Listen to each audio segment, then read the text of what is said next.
Welcome back to Cheddar's News Wrap. Students graduating high school are finding it difficult to take the SAT and ACT due to complications from the coronavirus. As a result of these poor testing conditions, colleges and universities are temporarily waiving standardized test scores as part of their application process. Joining us to discuss is national education expert Cindy Channon. Cindy, welcome to the show. I have to say, I wish that was the case when I was applying for colleges. But are colleges considering making the move away from standardized testing a permanent one? And if so, in your opinion, Cindy, do you think that's a good idea? Well, right now in Corona times, impermanence and pivoting is the name of the game. And up until now, there were over 1,200 colleges where standardized testing was optional, but students could still elect to submit scores. However, in order to alleviate the burden right now on incoming freshmen, I would say a majority of the schools at this juncture have agreed to make testing optional for this year. But I have to preface for this year, they are trying to see how this pans out. And at the same time, they're using this as an experiment. And most schools have only explicitly stated that this is just for the upcoming application season.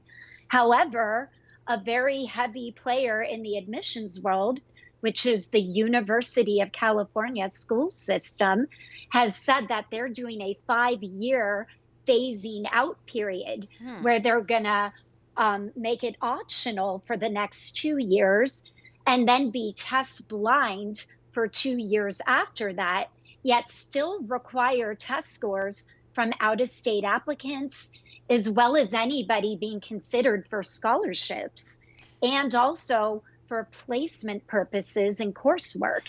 And then they're toying with the idea of creating their own proprietary standardized test. Oh, wow. So in essence, they might be veering away from the SAT and the ACT, but it doesn't seem as though schools are veering away from standardized testing as a framework to help them evaluate diverse applicants. Cindy, let's talk about students. Should they consider taking an SAT or ACT this year, even though it's optional?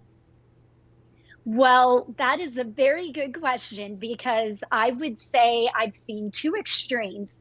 I've seen students who are home doing pirouettes with joy because they are free. They don't have to take these tests, at least they think. And then there are students that are literally driving across state lines trying to get into a test center because every school and facility in their vicinity has been shut down for the time being. And honestly speaking, I'm finding that admissions officers tend to gravitate toward what they know. And these tests, while unfair, are still considered tried and true data.